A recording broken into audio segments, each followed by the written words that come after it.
Всем привет! Это канал True Kitchen. Сегодня я покажу, как приготовить куриные наггетсы с сырным соусом.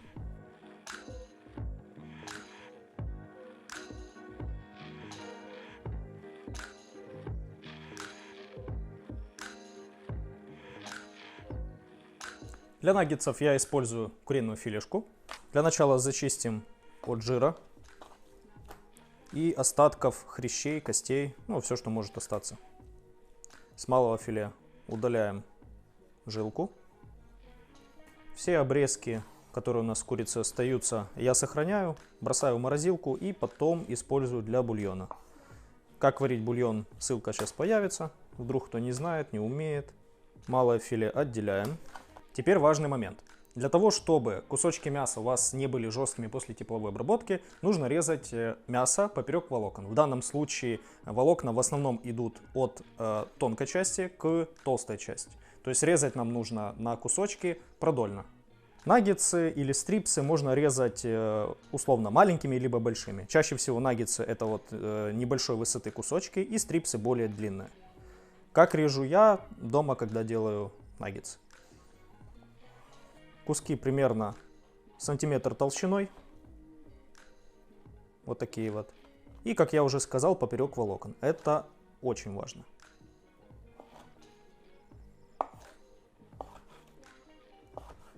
Если вы делаете наггетсы в заведении, то желательно, конечно, с малого филе наггетсы не делать. Но так как мы это делаем дома, тоже режем его на куски и также использую их для наггетсов. Курице добавляем соль. В среднем на такие изделия это примерно от 7 до 10 грамм на килограмм.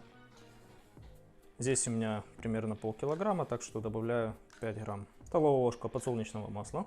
Это для того, чтобы хорошо разошлись специи. И специи для курицы, которые вы любите использовать. Я в данном случае готовы использую. Где-то пол чайной ложки. Замешиваю. И оставляю хотя бы на 15-20 минут. Пока мясо маринуется, займусь соусом. Для его приготовления мне понадобится сыр. Опять же, беру гауда. Можете брать любой другой сыр, который хорошо плавится. Пармезан, допустим, подойдет, моцарелла, сулугуни. Натираю на мелкую терку. Уже ждет наггетсы. Теперь в небольшую кастрюльку наливаю 100 мл молока, 100 мл сливок, примерно 20% жирности. Теперь кастрюлю ставлю на средний огонь. Нам жидкость нельзя доводить до кипения, она должна быть горячей. И постепенно будем вводить сейчас сыр. Для загущения соуса нам понадобится крахмал кукурузный. Мне нужна чайная ложка и примерно 2 чайные ложки холодной воды. Все размешали и возвращаемся к соусу.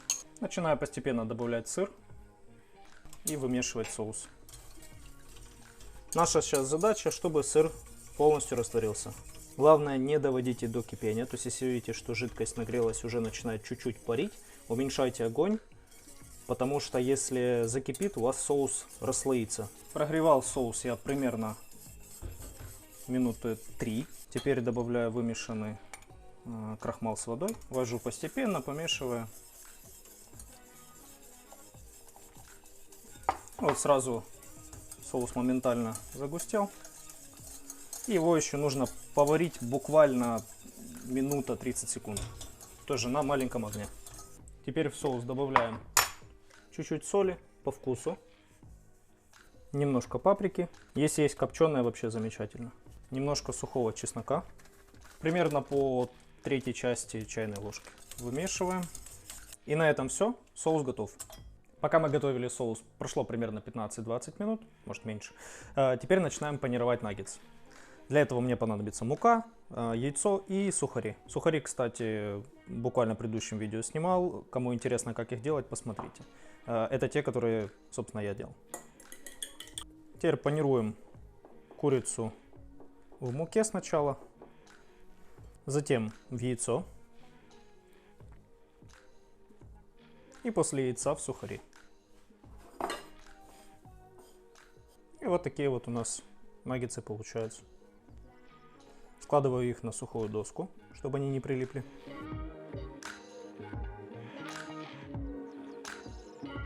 Минут за 5 до окончания панировки наггетсов уже можно поставить греться масло для фритюра.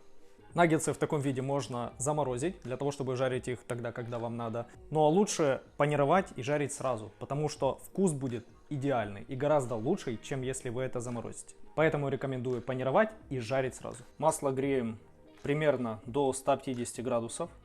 Вот у меня уже где-то 145. Сейчас буду начинать. Если у вас щупа нет, хорошо нагревайте масло. Оно должно немножечко как бы мерцать. Да? И при этом не должен исходить дым. Если уже дым исходит, значит масло перегрелось, это уже 180 и больше градусов. И тогда лучше дать ему немножко остыть. Иначе наггетсы быстро сгорят, но при этом не пожарятся. Опускаем курочку в масло аккуратно. И да, при погружении сразу должно начать жариться. Если вы погружаете курочку, а она не жарится, значит температура маленькая. Также обязательно подготовьте какую-то емкость для того, чтобы туда скидывать жареные наггетсы. Это касается практически всего жареного во фритюре, кроме сыра. Для того, чтобы стекал лишний жир, для того, чтобы как можно больше жира ушло с нашего продукта. Основное количество жира выходит из продукта после того, как вы его только-только достали, то есть первые 15-20 секунд. Надо максимально хорошо избавиться от жира. Если вы этого не сделаете, положите сразу в тарелку, тогда наггетсы, либо любой другой продукт будет очень жирный. Все, теперь вы его жарите до золотистой корочки и периодически проверяйте, слегка приподнимая его. Старайтесь много не бросать продукта в масло, иначе будет плохо жариться. Жарить нужно примерно 3-4 минуты. Если у вас очень крупные куски, минут 5, может быть 6. Если температура выбрана правильно, то можете ориентироваться на цвет. Как только он станет золотистым, доставайте. Если вы жарите наггетсы замороженные, то тогда вам нужно их немножко разморозить, либо положив на стол, либо кинув в микроволновку, и затем только начинать жарить. Если вы будете жарить их замороженными, то очень вероятно, что они у вас будут сухие, либо сыроватые внутри. Это самая частая ошибка. Вот, они у нас красиво пожарились, золотистые. Сначала немножко струшиваю их и затем отправляю в сетку.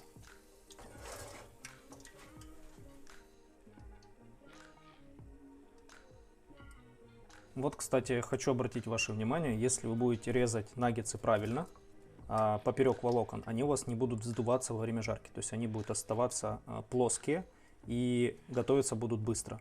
Если вы будете резать наггетсы неправильно, не поперек волокон, а вдоль, тогда во время жарки у вас очень сильно будет стягиваться в длину, то есть у вас будут более короткие куски после жарки, при этом они будут такие толстые и внутри будут, скорее всего, сырые, либо их долго придется жарить.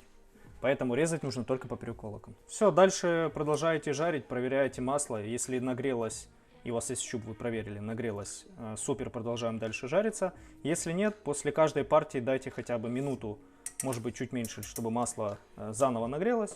И отправляйте следующую партию. И так жарьте все остальное.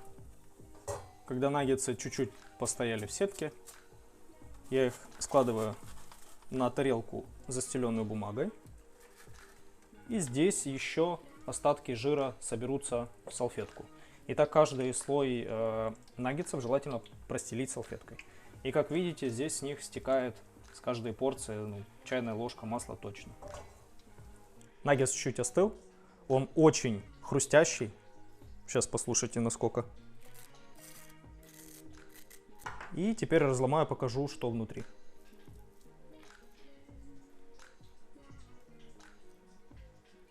Посмотрите, насколько сочный. Если вы будете их замораживать, настолько сочный у вас, к сожалению, не получится.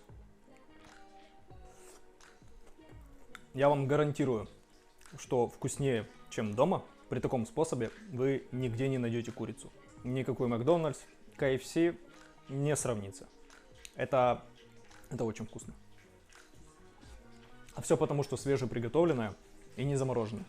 Стоит подметить, что при таком способе приготовления куриное филе остается мягким и нежным, подобно тому, как если бы оно было приготовлено на пару.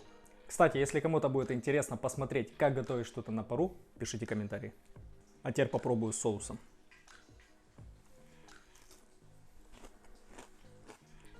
Вау. Соус легкий, и он чуть-чуть дополняет вкус наггетсов. Классно, не перебивает. Вот я первую партию пожарил, уже прошло минут 10, они до сих пор горячие, даже тяжело говорить. Друзья, ну а кому это видео было полезным, ставьте лайк, подписывайтесь на канал и пишите комментарии, кому что понравилось, не понравилось, либо, может быть, вы хотите увидеть что-нибудь еще. Ну а я пошел.